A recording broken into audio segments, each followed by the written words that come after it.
Hi friends, வீரா சீரியலில் அடுத்த எபிசோடுக்கான ப்ரோமோவில் என்ன நடக்க போகுதுன்னா, வீராவும் மாறன் பக்கத்தில் உட்காந்துருந்து காய்கறி கட் பண்ண போகிறாங்க.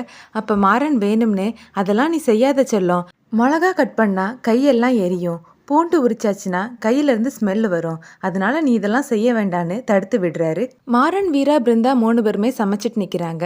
மாறன் பிருந்தா முன்னாடி வேணும்னே வீராவுடைய முகத்தை தொடச்சி விடுறாரு. பரவாயில்லங்க, இருக்கட்டும்னு சொல்லி வீரா மாறனுடைய கையை தட்டி விடுறாங்க. அப்புறமா சமையலை முடிச்சுட்டு எல்லாரும் சாப்பிட்றதுக்காக உட்காந்துருக்காங்க.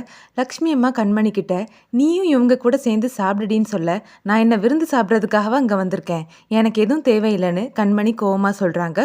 ராகவன் சோத்தை கையில் எடுத்து வச்சுட்டு, இவ சாப்பிடாம நான் சாப்பிட்டா இவ வேற கோவப்படுவாளே, அடுத்தது என்ன பண்ணுவான்னு நமக்கு தெரியாதேன்னு சொல்லி யோசிக்கும் போதே, அட சாப்பிடுடான்னு மாறன் ராகவனுடைய கையை பிடிச்சி ஊட்டி விட்டுறாரு. அப்புறமா ராகவனும் எல்லாத்தையும் எடுத்து சாப்பிட்டுட்டு இருக்காரு. சாப்பிட சாப்பிட கண்மணியே பார்க்குறாரு. கண்மணி ராகவனை பார்த்து முறைச்சிட்டு இருக்காங்க. அப்புறமா மாறன் வீரா கிட்ட, தங்கம் மாமா ஊட்டி விடுறேன் சாப்பிடுன்னு சொல்லி ஊட்டி விட போறாரு.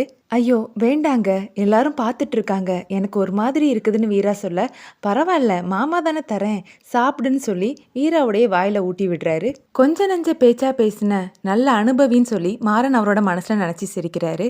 அப்புறமா லக்ஷ்மி அம்மா, ஏய் வீரா, நீயும் மாப்பிள்ளைக்கு ஊட்டி விடுன்னு சொல்ல, வீரா சாப்பாடு எடுத்து, என்னங்க இந்தாங்க வாங்கிக்கோங்கன்னு சொல்லி மாறனுடைய வாய்க்குள்ளே குத்தி அமுக்குறாங்க.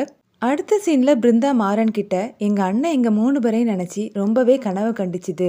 வீரா அக்காவுக்கு MBA படிக்கணுங்கிறது ஆசை. ஆனால் அண்ணன் இறந்ததுனால அக்கா பாதியிலே அவளோட படிப்பை நிறுத்திட்டு ஆட்டோ ஓட்ட போயிட்டான்னு பிருந்தா சொல்கிறத கேட்டு மாறன் ரொம்பவே வருத்தப்படுறாரு.